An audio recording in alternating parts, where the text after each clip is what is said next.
Hoy en el ring de Design Talks se enfrentarán Andrés, Santiago y un invitado. ¿Quién ganará?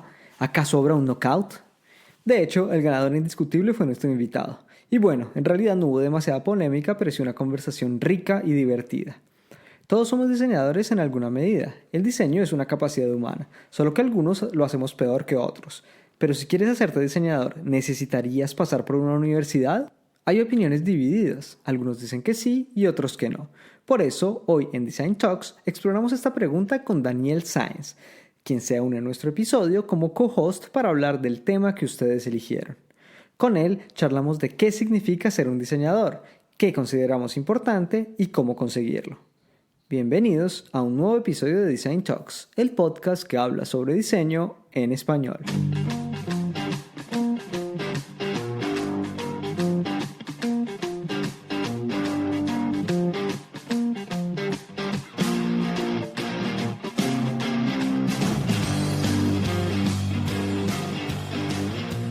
Hola a todos los diseñadores que nos escuchan, yo soy Andrés Calvache y a mi lado está Santiago Pinzón.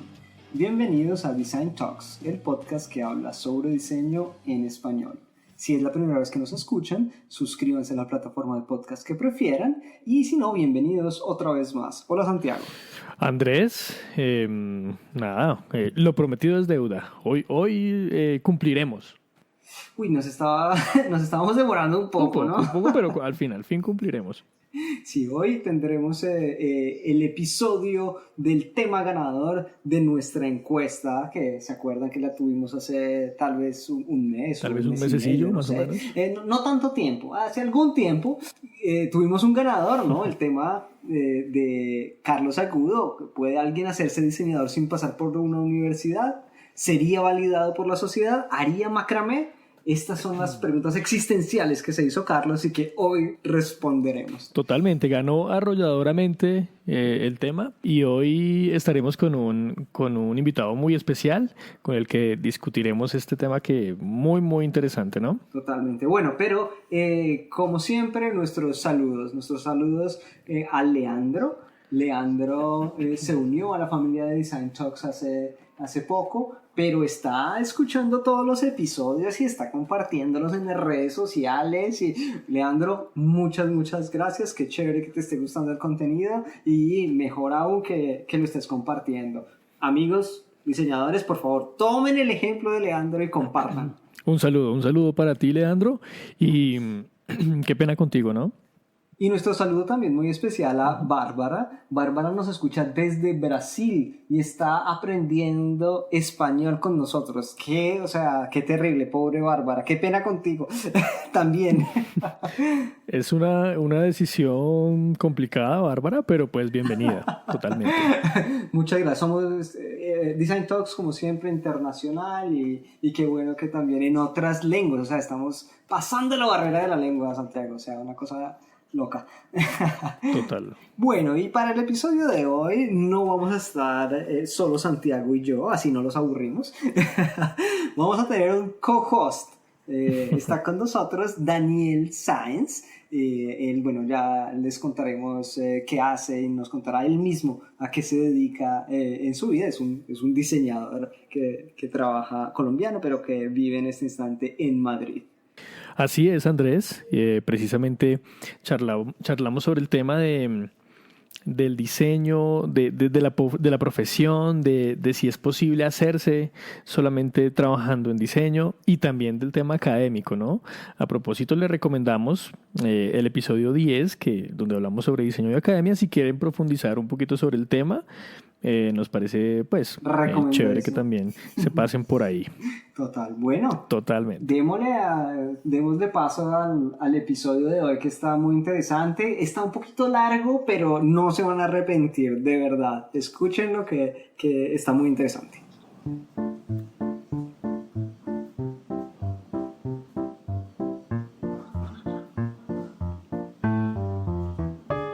Bueno, y hoy tenemos un invitado muy especial. Con nosotros está Daniel Sáenz. Él es Creative Tech Director en VML Y&R. Es un poco difícil de pronunciar esto, pero bueno, bienvenido, Daniel. Hola Andrés, ¿qué tal? Muchas gracias. Yo sé, el nombre de mi empresa podría ser una contraseña segura, Es bastante difícil de pronunciar y mucho más difícil de escribir. No, pero es dificilísima de recordar. O sea, es como, ¿dónde trabaja Daniel? En esta empresa, esta importante, sí. Usted sabe esa. La verdad es que yo esto no se lo he dicho a nadie, pero lo tengo tatuado en la mano, el nombre de la empresa, para siempre, en cada presentación poderlo recordar. Eso se llama compromiso. Tener la camiseta puesta. Pero por favor. Sí, igual lo hice de tal manera que luego lo pueda tapar como con una rosa o algo, así que, bueno. Muy colombiano, muy colombiano. ¿Qué tal, chicos? Muchas gracias por invitarme, que estoy muy contento de por fin hacer parte de Design Talks. Los vengo siguiendo desde hace un tiempo, así que estoy emocionadísimo, así que disculparán si se me notan mucho los nervios. No, para nada, al contrario, nosotros te teníamos ahí en la waiting list, pero no habíamos logrado hacer el contacto de incluirte en uno de nuestros episodios, pero se logró. Sí, yo muy feliz, muchas gracias, de verdad. Bueno, y el tema de hoy es un tema muy charladito, ¿no? ¿Puede alguien hacerse diseñador sin pasar por una universidad? ¿Sería validado por la sociedad? ¿Haría macramé? Tema candente. Sí, y agradecemos a nuestro amigo Carlos Agudo, que nos propuso este tema y que ganó apabullantemente. Bueno, ya lo habíamos comentado en episodios anteriores, pero bueno, este es su tema. Charlie, un saludo para ti. Un saludo, Charlie. Y es el tema escogido por el público, ¿no? Sí, la verdad es que me siento con una responsabilidad bastante grande sobre los hombros, porque además es un tema que me toca mucho a mí en particular, porque yo no terminé la universidad, así que soy el ejemplo más patético de esto. Bueno, Daniel, cuéntenos cosas sobre usted. Bueno, pues como ya lo decía Andrés, yo estudié diseño gráfico de hecho allí conocí a Andrés y a Charlie en la Universidad Nacional de Colombia. Antes de esto había estudiado psicología, lo cual me hace como tener una mezcla bastante rara. Yo estuve trabajando como diseñador y como programador en una empresa de desarrollo por mucho tiempo en Estados Unidos, y luego por casualidades, por la peor entrevista de mi historia, terminé trabajando en publicidad. Esto fue...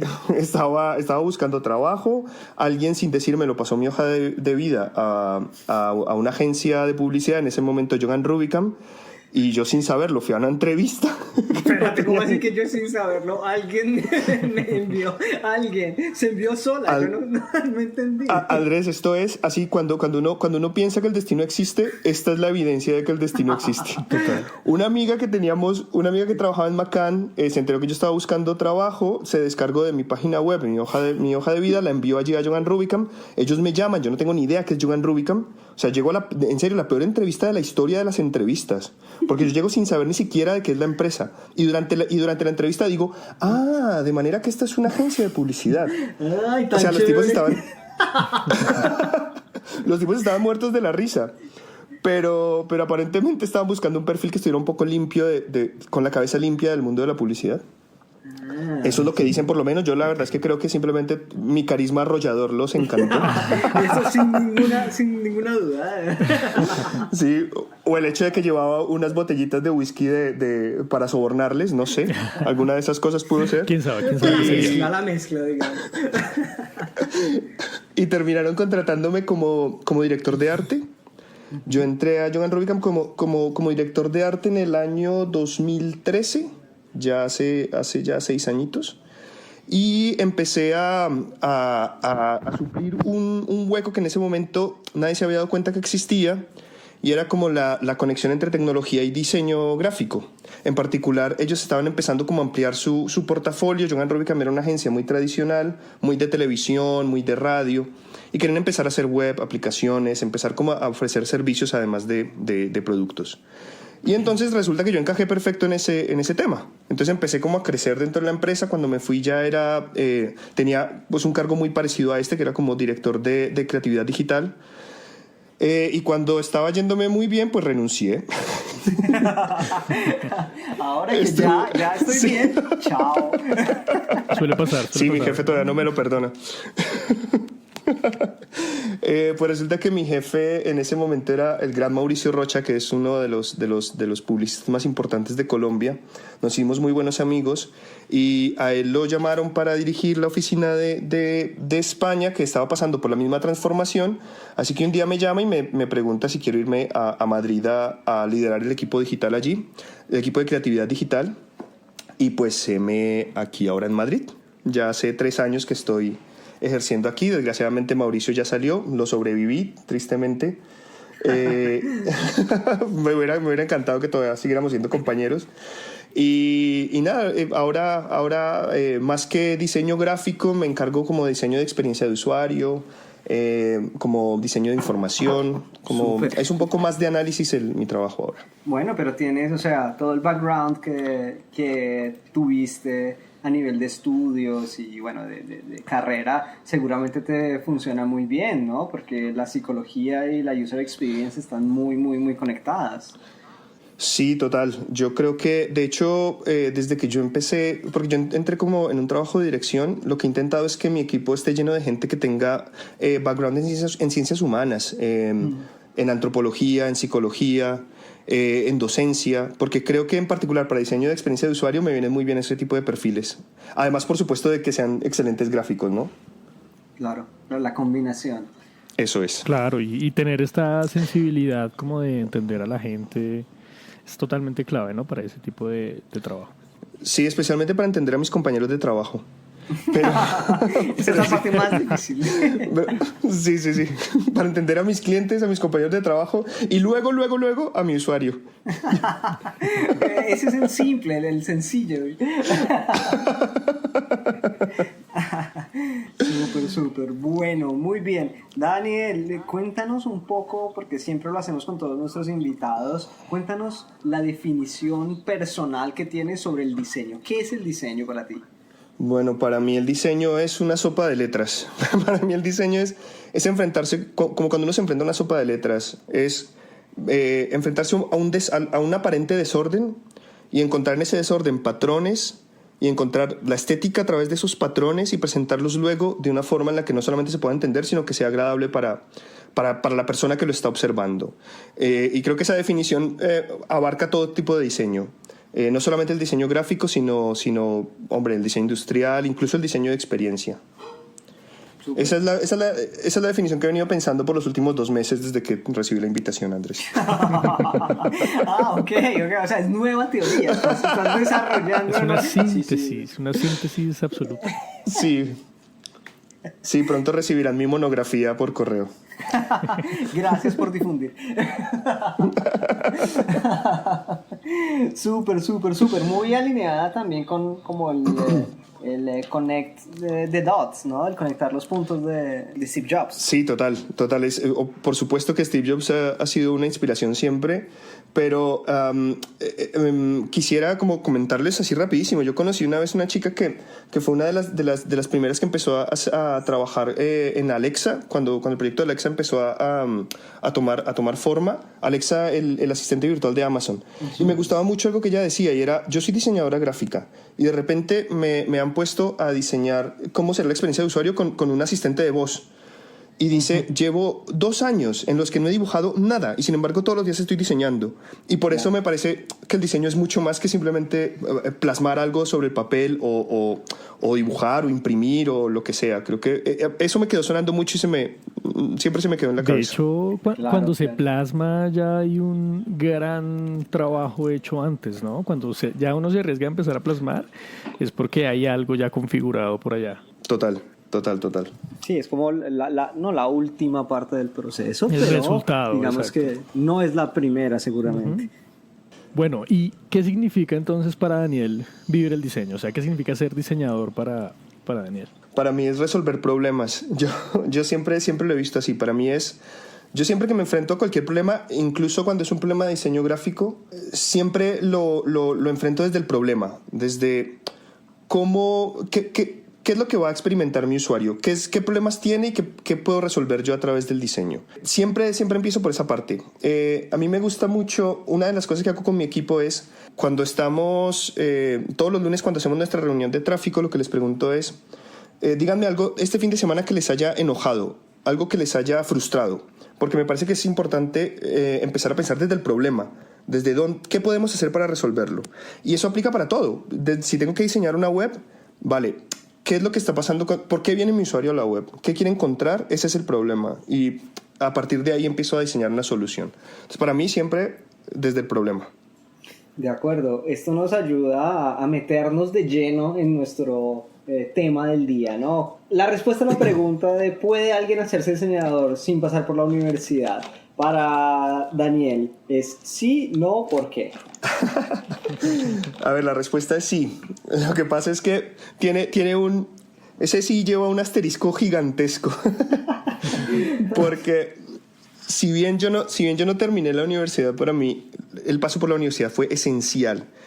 Y es que hay como varias cositas que me gustaría como apuntar aquí. La primera es, si bien la academia creo que no es necesaria para ser diseñador, sí es necesaria para ser un buen diseñador, por un lado. Y luego, creo que lo que hace la academia es que le ayuda a uno a sistematizar el conocimiento, a no coger cosas por ahí sueltas.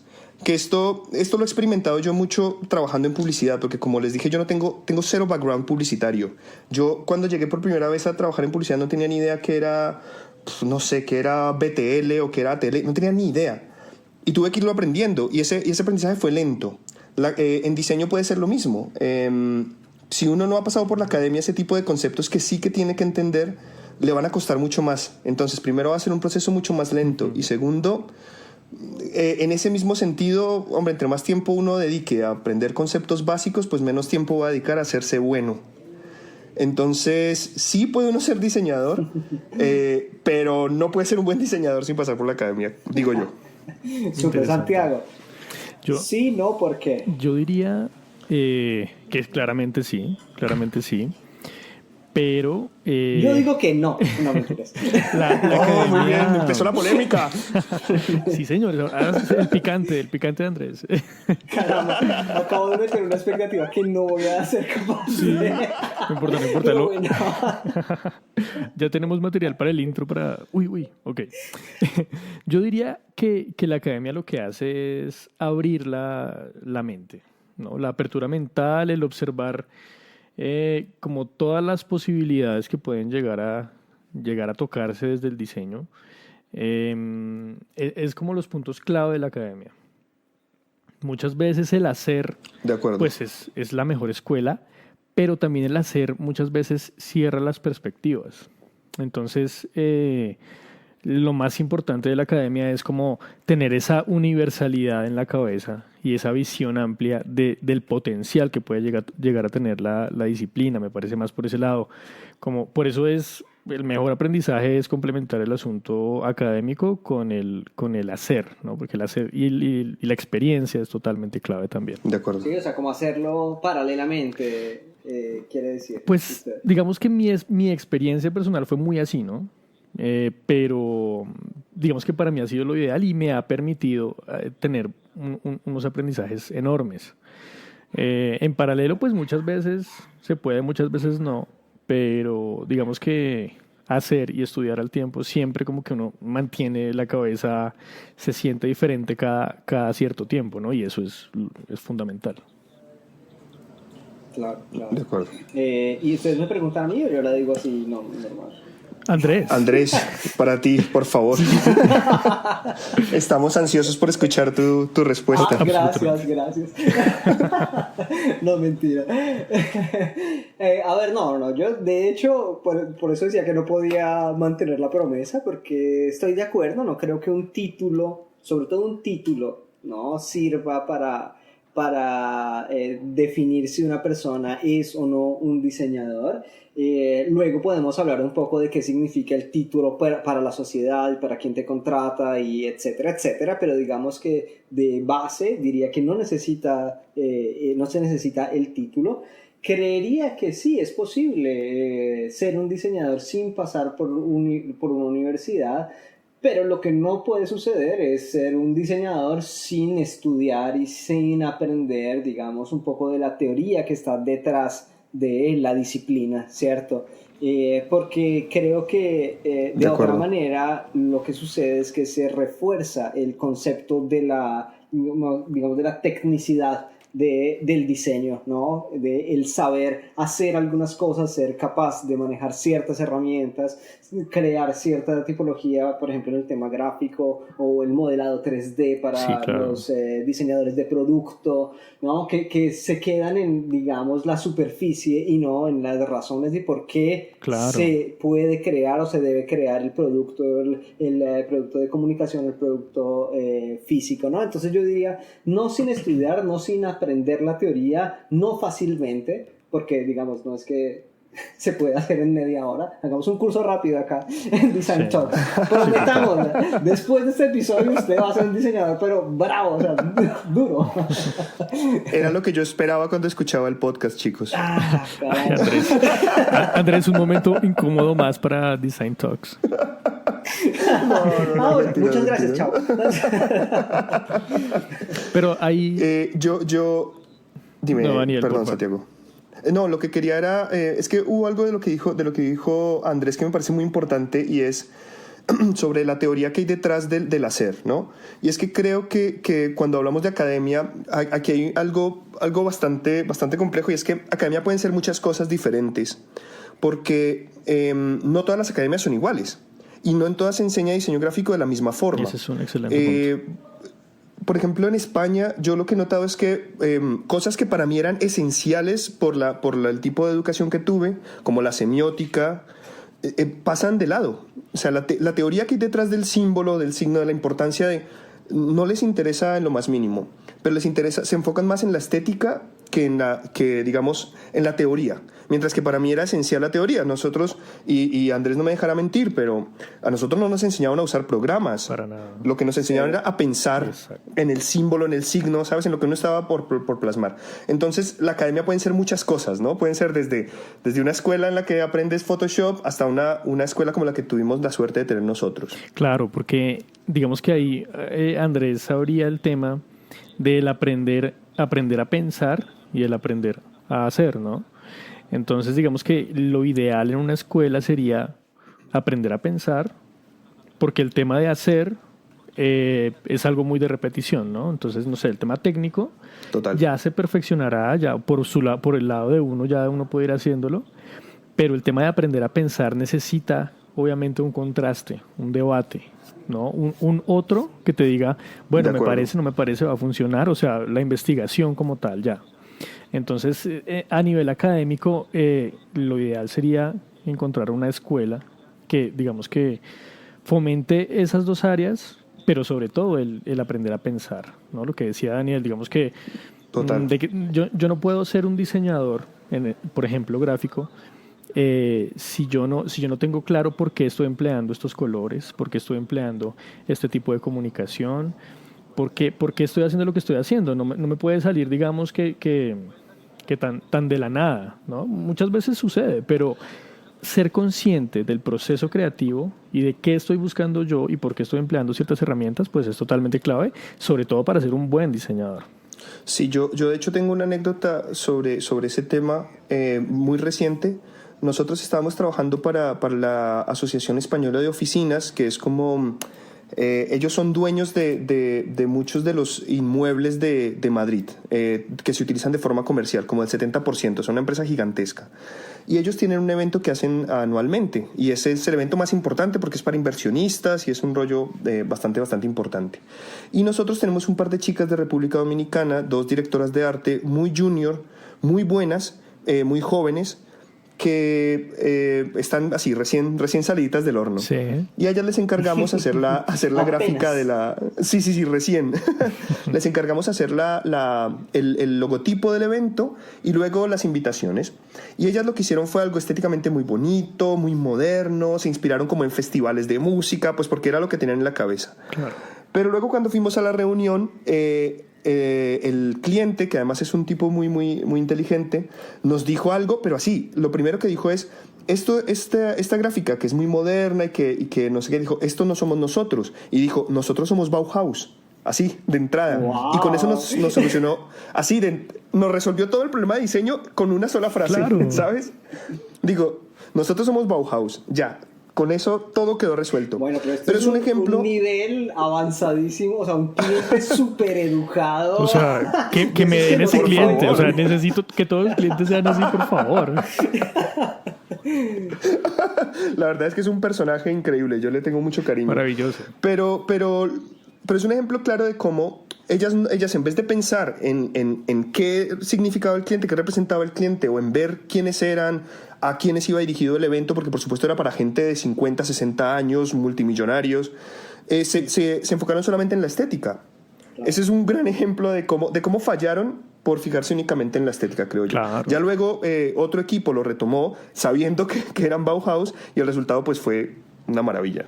Y es un excelente ejemplo, porque digamos que tomar en cuenta el aspecto del target, el aspecto de para quién, por qué, qué estoy comunicando, pues es una cosa, digamos que de tener en cuenta globalmente los proyectos, ¿no? Y no solo estamos hablando de escuchar, digamos, al target, pero también al cliente mismo, ¿no? O sea, hay un problema de identidad del cliente, de cómo se siente, de cómo es su marca, más todo el problema del usuario, para quién voy, quién va a disfrutar o a usufruir de este contenido. Y luego está el aporte también del diseñador, y bueno, tenemos también la estética. Yo soy un diseñador muy funcionalista, así que pero la estética claramente hace parte de todo, como toda la función del diseño, ¿no?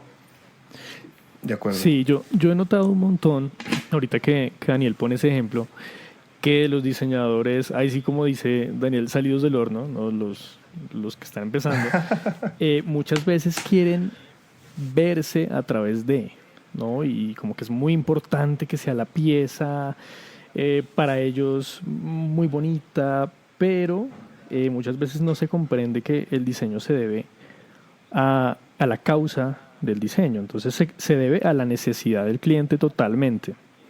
Entonces, este entregar el diseño al cliente y que se use, digamos que no es nada fácil de comprender para una persona que está arrancando, y es también de las falencias que tiene la escuela muchas veces de diseño, ¿no? Que no les dice como, oye, esto es para que alguien más comunique lo que necesita comunicar, o para que alguien más solucione el problema que tiene que solucionar, y no para que lo pongas en tu portafolio. Ahora, si eres lo suficientemente bueno y queda para portafolio, perfecto, pero debe ser por ese lado la cosa, ¿no? Y no tienes un NDA firmado.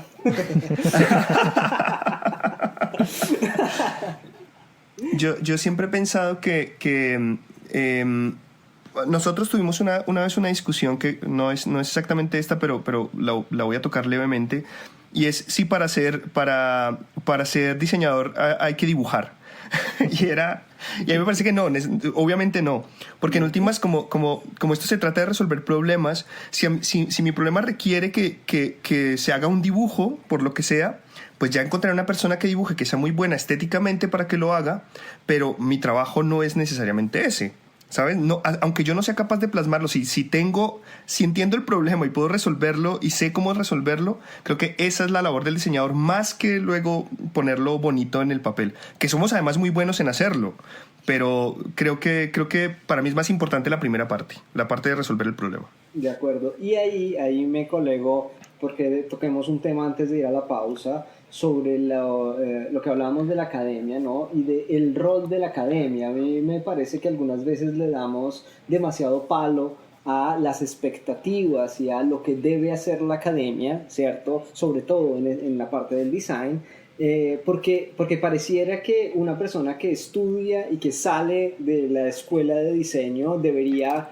ya saberlo todo, ¿cierto? Como si esa fuera la responsabilidad de la academia, ¿no? Y para mí al menos es más de lo que estamos hablando de la concepción, ¿no? De poder dar el sentido de qué significa el diseño, de qué significa el ser diseñador, para que luego claramente en la vida profesional habrá muchos años pues para ser un mejor o un peor, digamos, diseñador de cualquiera de las disciplinas que tiene el diseño en general, ¿no? Entonces me parece que le damos demasiado duro algunas veces. No digo que la academia sea perfecta, pero que la expectativa es demasiado alta cuando no es esa la razón de ser, ¿no? Total. Yo creo que yo ahí estoy muy de acuerdo contigo, Andrés. Siento que una de las cosas que la academia hace mejor que cualquier otra forma de aprendizaje es enseñarte, aunque no te enseñe o te enseña apenas a nadar, lo que sí hace es que te muestra el tamaño del océano. O sea, lo que sí que te dice es, mire, este es el universo de cosas que usted puede hacer.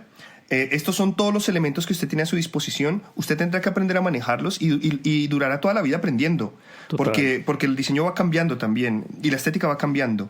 Pero lo que sí que hace la academia muy bien es decirte, mira, este es el mundo gigantesco que tienes enfrente y estas son todas las herramientas que tienes. Entonces creo que eso es muy importante por parte de la academia. Y aprender a discernir, ¿no? O sea, cómo yo tengo este problema, cómo lo abordo, dónde tengo que poner el ojo. Exacto. ¿No? Digamos que ese pensamiento crítico a mí me parece absolutamente clave, ¿no? O sea, no tener un proceso lineal, sino tener ese discernimiento me parece lo más importante, porque el resto se va dando con el trabajo, con el día a día, con conocer diferentes tipos de cliente, con conocer diferentes tipos de problema, etcétera. Bueno, vamos a la pausa y cuando volvamos hablamos de si el diseñador es validado por la sociedad, quién lo valida, cosas sucede. Bueno, vamos a ver, no se lo pierdan.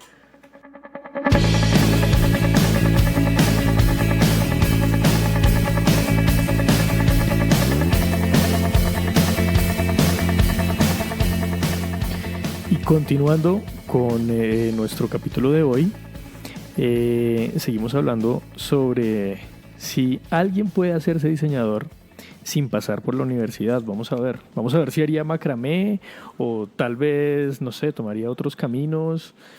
¿Ustedes creen que sería validado por la sociedad?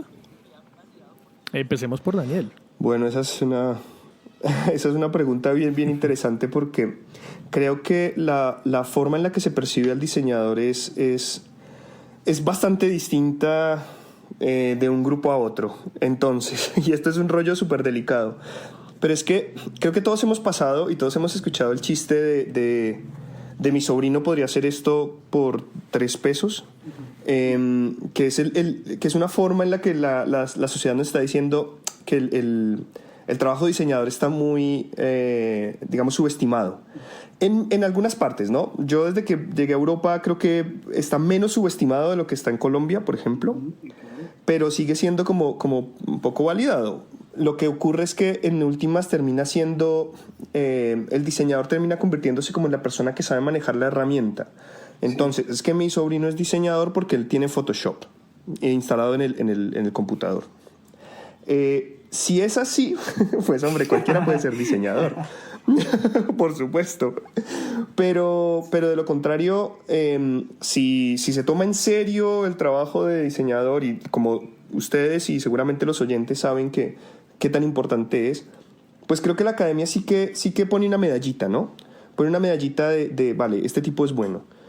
Pero para mí, más que la validación, digamos, que la academia le puede dar al diseñador, para mí esa validación siempre la da el trabajo. Y para mí es el portafolio el que tiene la última palabra siempre, porque es muy fácil ver en el portafolio si esta persona lo que está haciendo es organizar unos elementos en una hoja, o si lo que en realidad está haciendo es resolviendo un problema para su cliente. Pues de hecho, o sea, estoy de acuerdo contigo en el tema de como qué es lo que lo valida, ¿no? O sea, el portafolio puede ayudar, pero ahí también tendríamos que definir qué es un portafolio, o sea, qué significa tener un portafolio, porque muchas veces el portafolio para mí se convierte en la parte también estética, ¿no? De el diseño, porque eso es lo que puedo ver. Luego, algunos diseñadores toman el producto diseñado, digamos, el objeto diseñado y hacen toda la decomposición del proceso para entender de dónde salió esa idea, cómo llegaron y cuál es el problema que está resolviendo. Entonces ahí, por ejemplo, digo, ok, el portafolio me puede servir mucho a entender cuál es ese proceso para poder llegar a una solución. Si el portafolio solo tiene la pieza final, para mí todavía no es suficiente para poder hacer una validación. De acuerdo, pero incluso esa observación del tipo de piezas que tiene una persona en su portafolio ya es un indicador. ¿Sabes? Solamente lo que la persona decide poner y cómo decide ponerlo ya es un indicador bastante importante, totalmente. por lo menos para... No, y digamos la personalidad del tipo de comunicación ya dice algo. Ya dice algo, ¿no?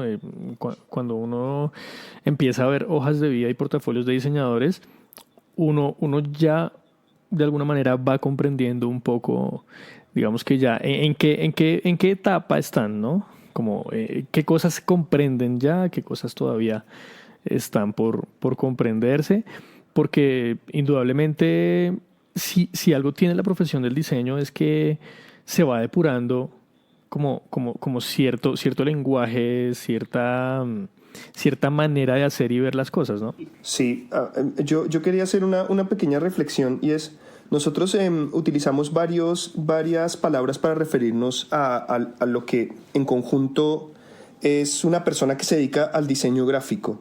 Tenemos palabras como director de arte, por ejemplo, y tenemos palabras como diseñador gráfico y tenemos palabras como arte finalista. Y todas estas palabras se refieren a distintos procesos. Cuando yo veo a un director de arte, por ejemplo, de un director de arte sí que espero que haga cosas bonitas. Espero que en su portafolio haya un trabajo precioso, que la tipografía sea perfecta, que los colores, lo que sea. Pero cuando hablo con un diseñador, espero que haga más que algo simplemente bonito. No sé si me estoy metiendo mucho en el rollo ya como filosófico del diseño. Buenísimo. pero es que siempre me ha causado mucha curiosidad eso, todas las palabras que tenemos para referirnos a esta profesión y cómo para mí son muy distintas, porque para mí el diseñador es mucho más que alguien que dibuja y en ese sentido, hombre, la academia sí que se vuelve importantísima para un diseñador. Lo que pasa es que luego el director de arte o el arte finalista también lo llaman diseñador. Claro. Entonces ahí se pone complejo el problema. Porque es que yo diría que el diseñador, ¿cierto? Y el diseño mismo no está definido. O sea, no tiene una definición inequívoca, ¿no? Si nosotros vamos a las profesiones tradicionales, ¿no? Yo digo, ¿qué hace un médico? ¿Quién es un médico? Ah, ok, ¿no? De pronto ahorita llegan los médicos y nos dicen, ¿pero qué está diciendo, ¿Cierto? Pero depende totalmente del contexto, claro. totalmente, porque como decía Daniel, nosotros tenemos diferentes definiciones del diseño dependiendo de a quién le preguntemos y en qué nivel, digamos sea que sea o que no sea un diseñador. O sea, para un no diseñador preguntamos y seguramente el diseño gráfico es el que se lleva a la delantera como quiénes son los diseñadores gráficos, pero también depende del contexto. Aquí en Italia si preguntas, si tú dices yo soy diseñador, piensan eres diseñador de modas, porque aquí es muy fuerte la parte de modas. Pero si luego le vas a preguntar a un diseñador gráfico qué es un diseñador, o a un diseñador de producto, o digamos en todas estas nuevas áreas del diseño que habla de diseño estratégico, de user experience, de design researcher, o sea, cada uno va a decir, ok, de pronto hay algunas nociones que son comunes, pero no hay una definición unívoca de decir, oiga, es que sí, esto es y esto no es un diseñador.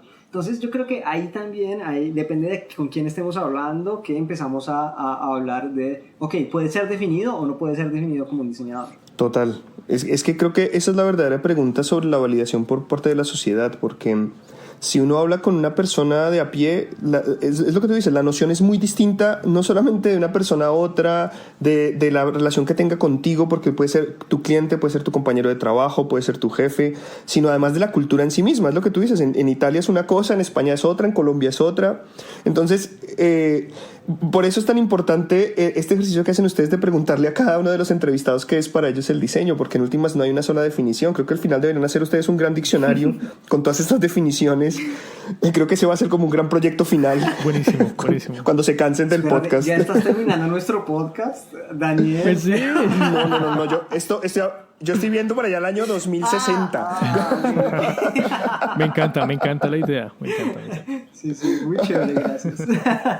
Pero sí, total, digamos que el contexto define, absolutamente. Entonces, si yo, no sé, vamos a ponerlo muy coloquialmente, si yo trabajo en una imprenta, en un periódico, y soy diseñador de las piezas de publicidad que hay en el periódico, si soy capaz de hacerlo efectivamente, seguramente la sociedad me ve como el diseñador.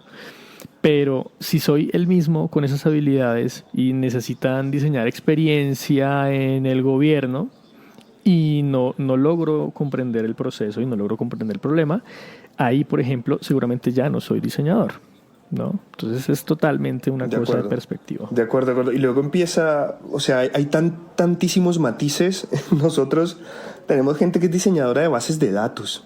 O sea, diseñadoras de bases de... Cuando yo estaba empezando a estudiar diseño gráfico, creo que era lo más opuesto en mi cabeza al diseño que podía imaginarme, que es diseñar una base de datos. Y resulta que también es, por supuesto, no tiene nada que ver con la estética, nada, pero lleva la palabra diseñadora ahí puesta.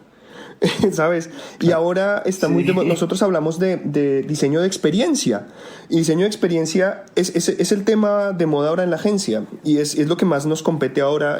Y es diseño de experiencia, es entender, hombre, cómo el usuario compra, cómo mira, cómo se comporta en redes sociales. Y entender cómo todo ese digamos, ecosistema. Eso también, yo por lo menos lo considero diseño. Y no tiene nada que ver. Ahí sí que no hace falta dibujar. Ahí sí que no, ni saber Photoshop. En absoluto, totalmente. Menos mal, porque si fuera necesario dibujar, yo digamos que no entro dentro. Bueno, también te digo que para algunas presentaciones no le vendría mal a los diseñadores de experiencia de usuario saber por lo menos un poquitito de estética. Un curso rápido, así como... Sí, por lo menos un poquitín. Algo. También lo que, digamos, el cliché que hay del diseñador, ¿no? Porque ese es otro tema social también grandísimo, ¿no? Entonces el diseñador, este mal diseñador, entonces tiene que ser así, pensar así, seguramente se va a vestir así. También es que el diseñador muchas veces se vuelve diseñador para los diseñadores muchas veces y para la sociedad. Entonces es otro tema total. Como que, no sé, hay que pensarlo también bastante. Sí, eso es un podcast en sí mismo. Sí, total, ese es otro capítulo, literalmente. Sí. Ese guárdenlo porque sí, es un tema en sí mismo. Sí, total. Que también es con la identidad, ¿no? Conectado con la identidad. Sí, de cero, eso no es ser fuerte. Bueno. ¿Es fuerte también? En serio, sí, es muy sí, pero Andrés, qué también. pena. Continúe, por favor. Sí, total. No. Quería abrir un tema que es la necesidad del diseño, ¿cierto? Que tienen diferentes personas y diferentes contextos, ¿no? Hay un tema del que yo he pensado en los últimos años, y es, si yo soy un pequeño café, ¿cierto? En cualquier ciudad del mundo, y de pronto necesito crear mis redes sociales o crear mi mini página, porque ahora todo el mundo tiene una página de internet, ¿cierto? Y yo quiero hablar con un diseñador para crear mi página. Seguramente la exigencia, ¿no? Que tiene esta persona, que tiene este negocio, este pequeño negocio, no es la misma de una pequeña empresa, media empresa, grande empresa, digamos, de tantos otros instituciones, ¿cierto? Entonces, para mí también, dependiendo de quién es el stakeholder, quiénes son los interlocutores, los niveles de diseño que necesita, la especialidad. Les pongo un ejemplo como para aclararlo, ¿cierto? En este tema, por ejemplo, de la página web del pequeño café, ¿cierto? Seguramente una persona que ha hecho cosas técnicas, una persona que está aprendiendo sola, un diseñador que está estudiando, digamos, un expertise, ¿cierto? Más, digamos, no tan especializado, ¿cierto? Está bien, porque el cliente tiene unas necesidades de cierto tipo que pueden ser colmadas por ese diseñador, seguramente si vamos a hablar con el gobierno, si vamos a hablar con una multinacional, ese diseñador no funciona, o sea, no alcanza, no puede entregar el valor que necesita esa multinacional. Entonces yo creo que también hay los niveles, ¿cierto? Y la exigencia de diseño cambia completamente con el cliente y con el contexto. Yo estoy totalmente de acuerdo contigo, pero mira que lo veo en el sentido totalmente opuesto, Andrés. Déjame ver, porque para mí es la necesidad es opuesta. Porque nosotros tenemos clientes, uno de mis clientes es Movistar, que es un gigante, ¿no? O sea, y llevamos Movistar España y Movistar Latinoamérica, es gigantesco. Rara vez las exigencias de Movistar son exigencias de alto nivel, porque ellos tienen una comunicación tan establecida y tienen un manual tan cerrado que usualmente sus necesidades sí que pueden ser suplidas por un arte finalista o por un director de arte de los más simples, de los más junior, porque rara vez requieren crear. Usualmente lo que hacemos es adaptar tienen las normatividades tan cerradas que es como tú pon una imagen, pon un texto y ya lo tienes. Y tienes unos colores, no tienes ni siquiera que pensar en la tipografía, no tienes que pensar en absolutamente nada, todo ya está hecho. Sin embargo, el pequeño negocio, y ese ejemplo me encanta, porque Perdón, Dani, si han ido a Madrid alguna vez, dime. Te hago una pregunta ahí, Dime. porque ¿cómo Movistar logró llegar a ese nivel? ¿Cierto? Tal vez en la operatividad, ¿cierto? De crear una nueva pieza después de que todo el sistema ya fue creado, es muy fácil. Pero yo diría ahí, es la creación del sistema. El desarrollo, ¿cierto? totalmente. Que Claro. permitió esos niveles. Bueno, ahí sí tienes toda la razón. Claro, ya llegar a organizar ese gran esquema, eso sí es un trabajo para... Bueno, que primero ni siquiera es un trabajo para un individuo, no es un trabajo para un equipo. Claro, total. Eso es lo primero. Y luego sí tienes toda la razón. Ahí eso no lo puede hacer cualquiera. Eso hay muy poca gente en el mundo que sea capaz de asumir ese rol y hacerlo de forma exitosa. Ahí sí estoy totalmente de acuerdo contigo. Perdón, te interrumpí entonces. Y no pasa nada, que de hecho está muy bien. Y luego está el asunto del pequeño negocio, y es que lo que yo veo es que ahora que todos tenemos voz gracias a Internet, que hasta el más pequeño de los negocios puede ser multinacional, es muy difícil. Y cuando todos los productos están como tan igualados y cada vez, digamos, la capacidad de compra es más pareja, ser diferente, o por lo menos ser visualmente atractivo, es muy importante. Para mí es un negocio pequeño, y yo lo veo mucho hay un barrio en Madrid que se llama Malasaña, que está llenísimo de restaurantes y locales, pero cada uno es como un pequeño museo, porque cada uno es una joya del diseño. O sea, y tienen diseño de gráfico, diseño de interiores, diseño de escaparates. Bueno, es una maravilla. Y cada uno intenta ser especial, porque en esta competencia en la que tienes 30 restaurantes en una sola calle, algo tiene que hacerte diferente. Ese es el problema.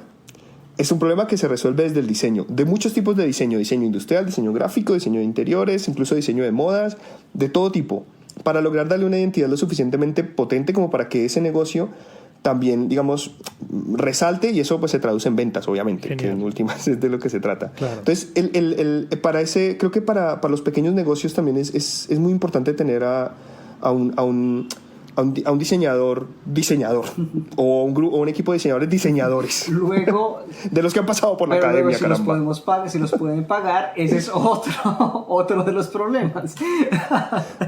Bueno. Ese es un gran problema, sí. No, que lo cual nos lleva al gran problema de cuánto, o sea, porque la percepción social del diseño tiene mucho que ver con cuánto está dispuesta la gente a pagar por diseño. Sí. Totalmente. O sea, así crudo. Y no se paga lo mismo por un logo en Colombia de lo que se paga en España, y probablemente de lo que se paga en Japón o en Nueva York. Para un pequeño negocio, por supuesto, pagar lo mismo que pagaría Movistar, pues hombre, es imposible.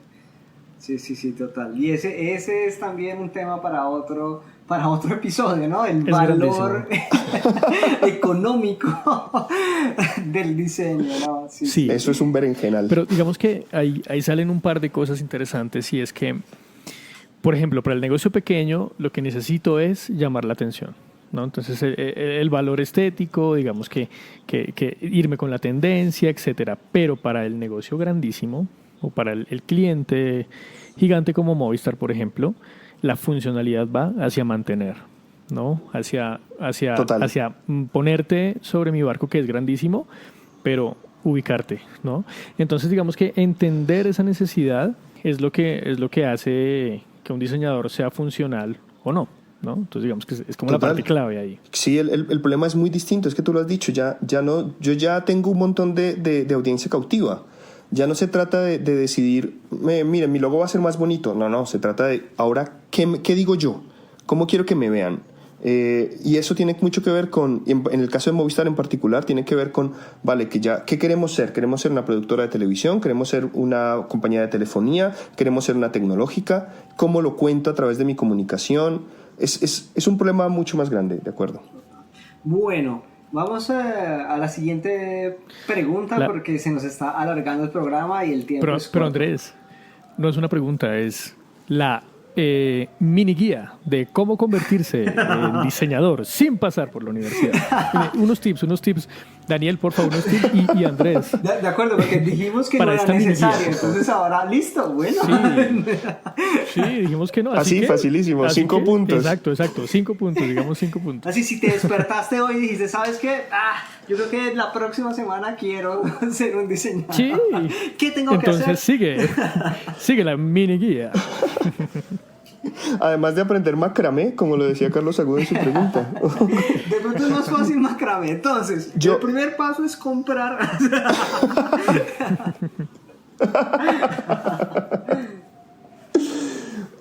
Pues miren que yo, así por decir algo, pero es que creo que una de las cosas más importantes para mí siempre ha sido mirar, ¿no?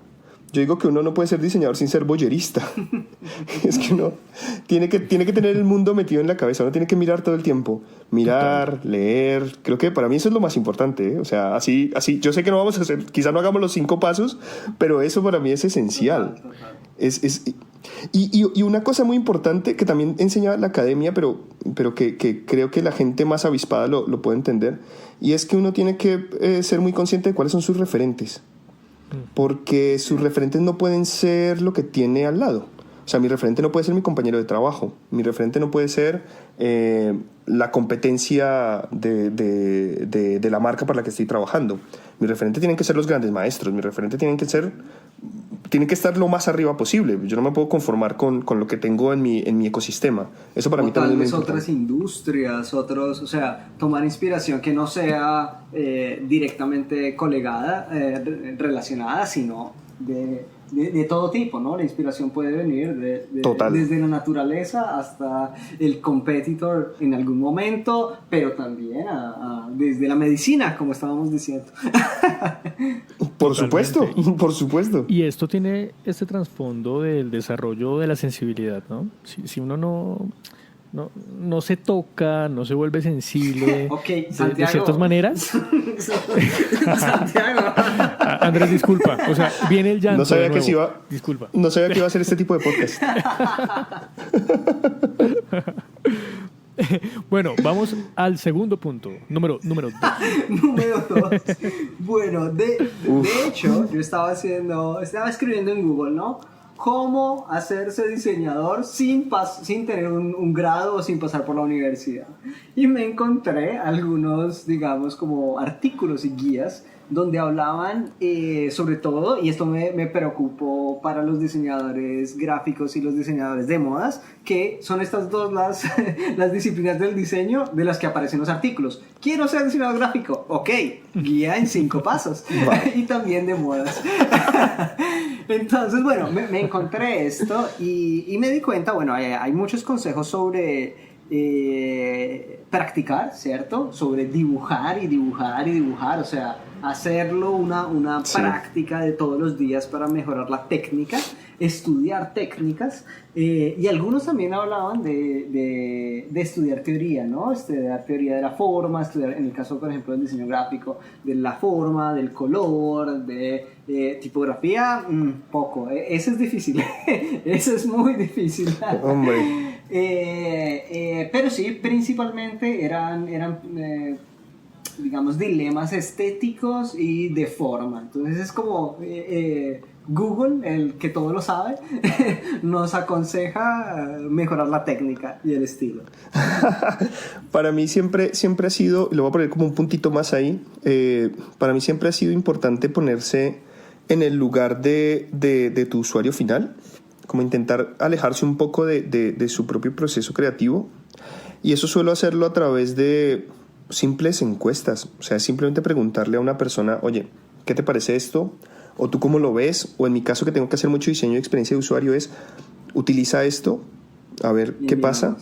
Sí, entonces para mí también como ese test y ese intentar como ponerse en el lugar de la persona que está viendo la pieza, más que como el autor de la pieza, para mí es importante también. Yo creo que ese es el punto, y yo creo que es la razón por la que hemos encontrado en los últimos años una diversificación tan grande de lo que hace o no hace un diseñador, ¿no? Todo lo que sea el design research y todo lo que sea user experience, etcétera. Ya ustedes me han oído más de una vez, nuestros oyentes. Será porque estoy trabajando en este campo, qué pena con ustedes, siempre con la misma lora. La misma lora es una expresión en Colombia. No nos cansamos, Andrés. Con el mismo discurso.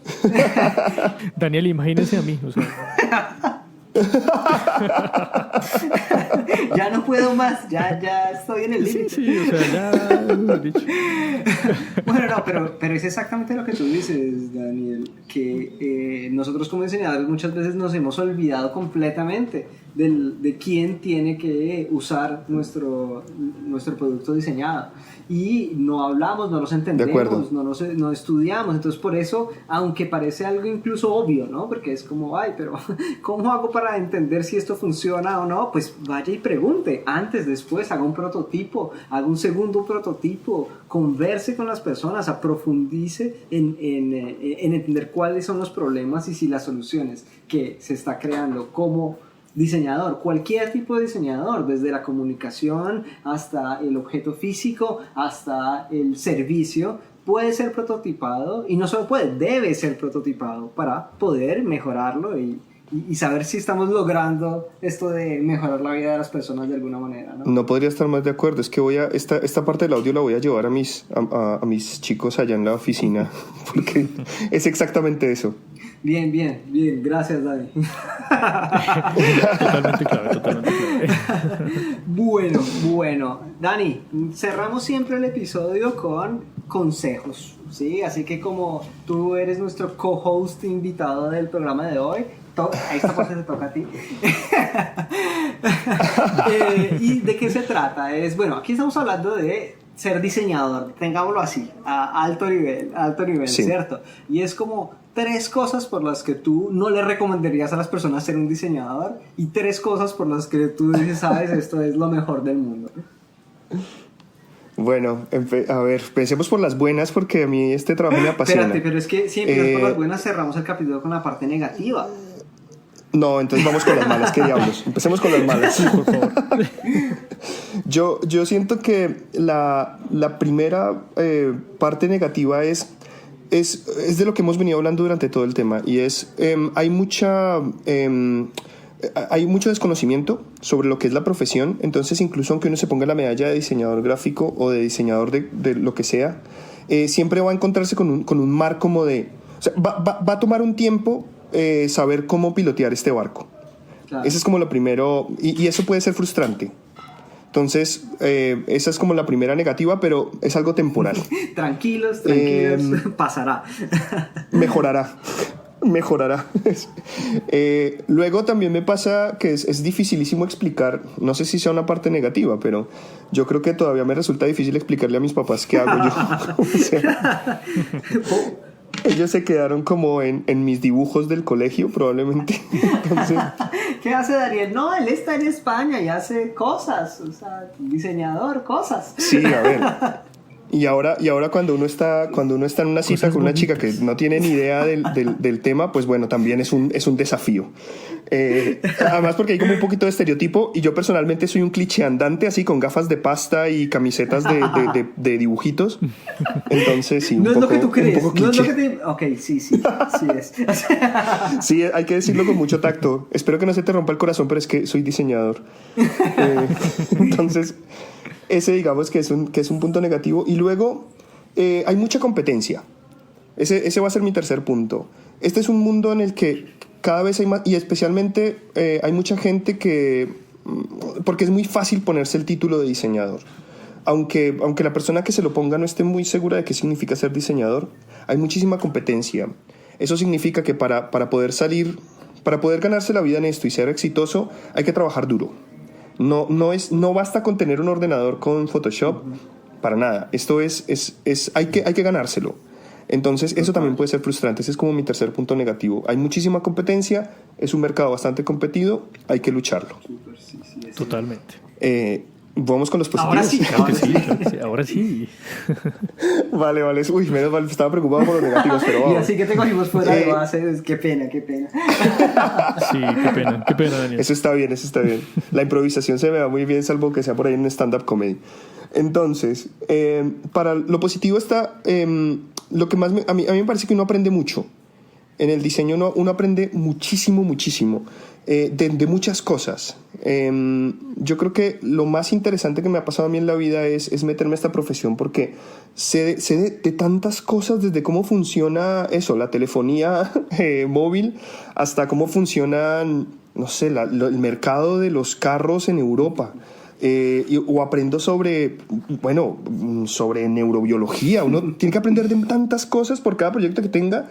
Yo tuve un proyecto que hice para Bein Sports con unos filtros que creamos para ayudar a daltónicos a que vieran mejor los partidos de fútbol, y lo tuvimos que hacer con una universidad en Grecia y fue alucinante toda la experiencia. Tuvimos que aprender sobre cómo funcionaba el ojo humano, o sea, la cantidad de cosas que uno aprende en esta profesión. Vea, maravilloso. Yo soy fan de esto a tope. El segundo punto es, yo creo que uno puede hacer cosas que le cambian la vida a la gente. Desde el diseño uno puede ayudar a transformar la sociedad desde el diseño. Yo estoy 100% convencido de esto.